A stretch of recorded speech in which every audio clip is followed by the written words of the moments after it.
Hello, everyone, and welcome to another edition of the Regulatory Buzz. My name is Baxter Hines. I'm the Chief Investment Officer of Honeycomb Digital Investments based in Dallas, Texas. And I am honored today to be here with Professor Carol Goforth of the University of Arkansas. Welcome, Carol. Thank you so much. Happy to be here. Great. Well, we have an interesting topic to discuss today. It's something that is in the headlines relentlessly right now, and it is revolving around cryptos and are they a security? So, who better to have this discussion with than Carol, who wrote the book on the regulation of crypto transactions? So, Carol, why don't we maybe just start off and have you give just a high level of what you're seeing that's unfolding in the space around this just question that keeps coming up of are cryptos a security and what you think the regulators are doing to address that? Okay, that is a huge topic, and uh, I'm still seeing the basic question of under the federal securities laws, is this particular crypto asset a security or not?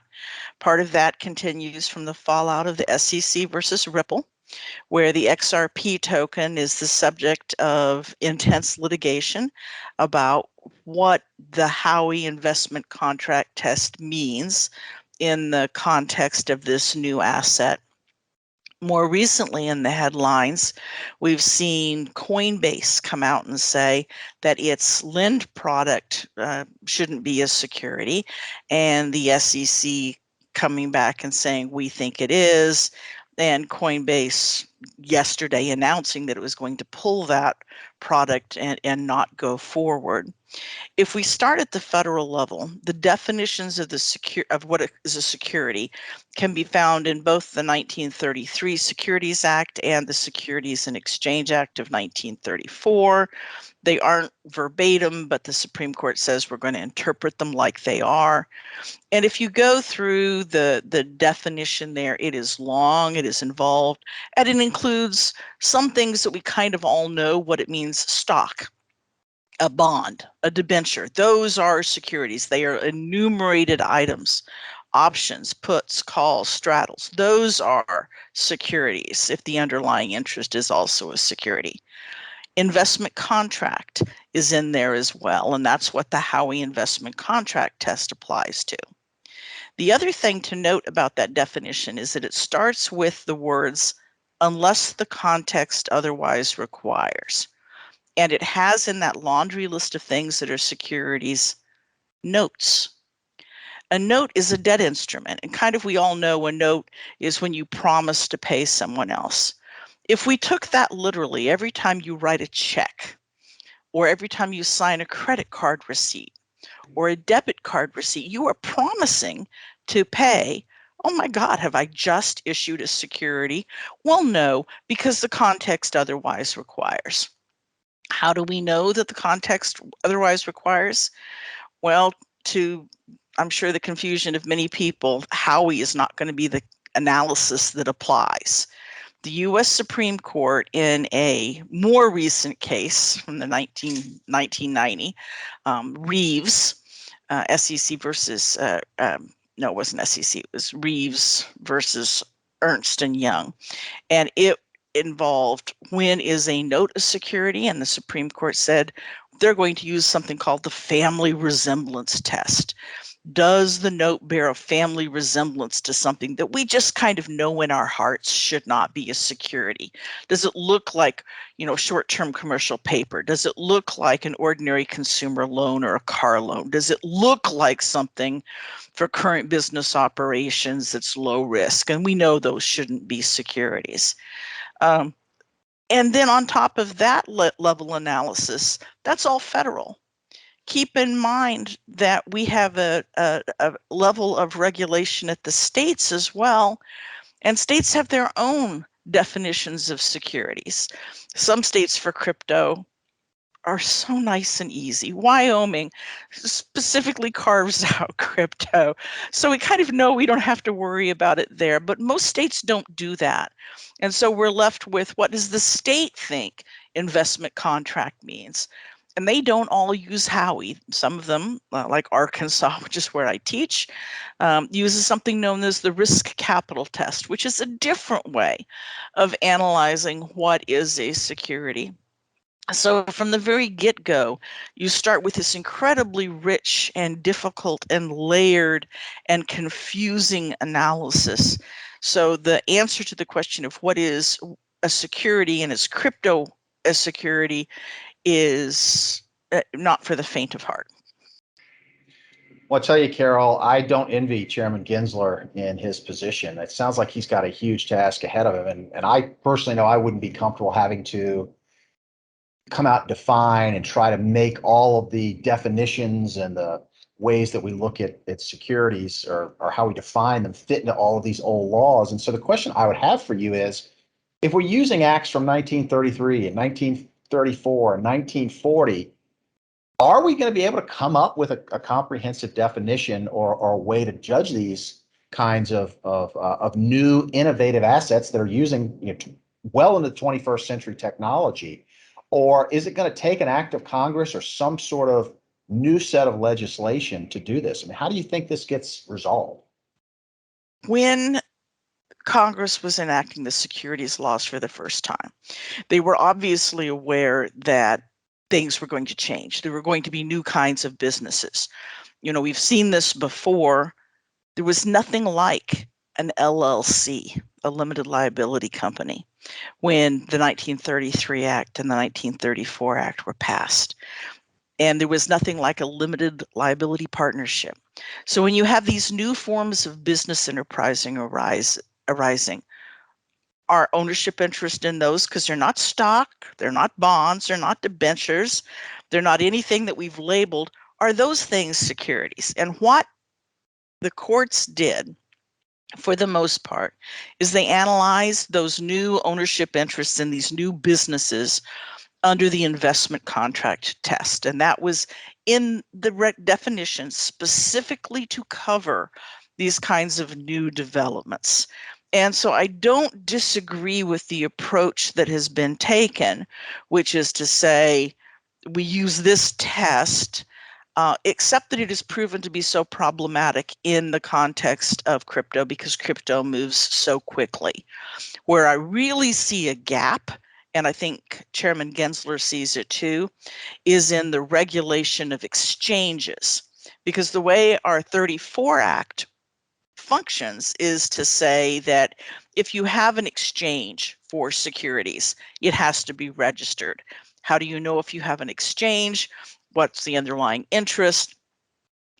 Take a look at DeFi, decentralized finance, where you don't have an intermediary actually acting as an exchange. It's a autonomous trading platform with no business entity at the center that would be in the position to be registered.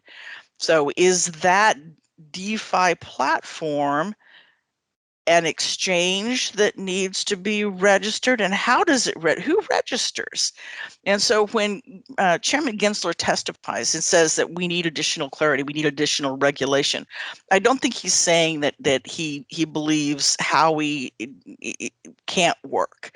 I personally have difficulty with it because I think it's so hard to apply.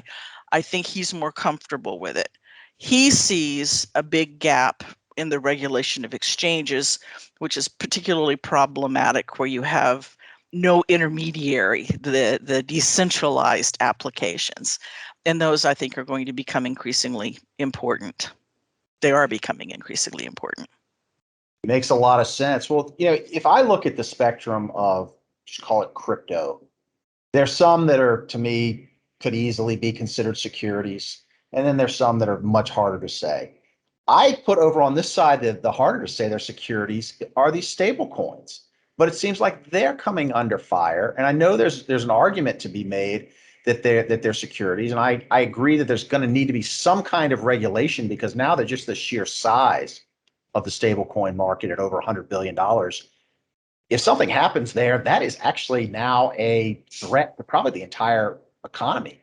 If you had some kind of hole open up in the stable coins, because just so much wealth would be destroyed. overnight if something went wrong. What's your take on the stable coins and how they're classified? Because I think there's got to be some regulation. I just don't think there's, it doesn't seem to me like they're securities, but you're going to know a lot more about that than I. Again, it depends on how they are being marketed. And, if they're being marketed as use this because it will save you money on transaction costs, and time is money. And so there is a profit motive, even though it's capped and relatively small. I can see a stable coin potentially being treated as a security. Under Howie, the big one that would normally be missing is, of course, that you're not expecting profit. You're expecting it to be priced at a stable value. So I think maybe I agree it's on the difficult end of the spectrum, far less likely to be a security than something.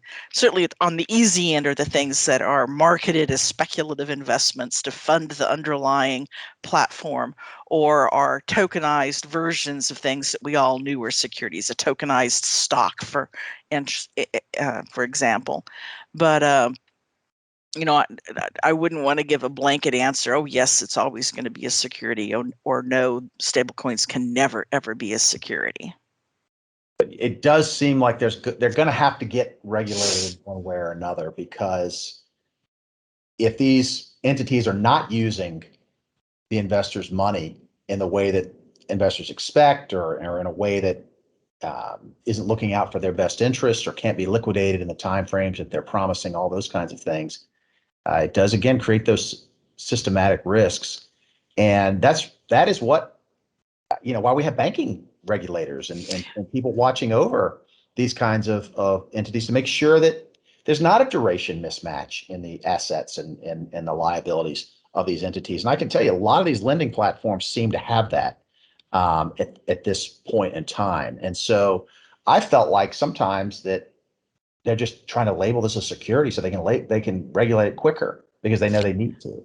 But you don't have to regulate it as a security. You could regulate it as funds in a currency. I mean, the issues that you were identifying are genuine problems, but they would come much more readily under money transmitter regulations, under financial institution regulations. Those aren't regulations that are overseen by the Securities and Exchange Commission or part of this federal securities laws for the most part. The fraud and the failure to have a transparent explanation of what you're buying, that's what the SEC would be giving us. And you could get that if you had minimum standards over on the financial regulator side too. Mm-hmm. The SEC is not by any means the only regulator in this space. And I think there are plenty of financial regulators that can, should, and are active in the crypto space as well. Right. And that just kind of creates other clouds of uncertainty that it would be nice if we could clear those issues up. Even if the regulations were harsher than we thought, at least you would know what you were up against. And I think it's that fear of fear itself that is really causing the markets to squirm at times. I agree. Uncertainty is incredibly problematic. And prevents a lot of the innovation that I think we need that would really help take blockchain to another level. So hopefully they get things settled, and we'll just have to save that for another episode. Indeed. Thanks again for your time. Look forward to our next set of talks.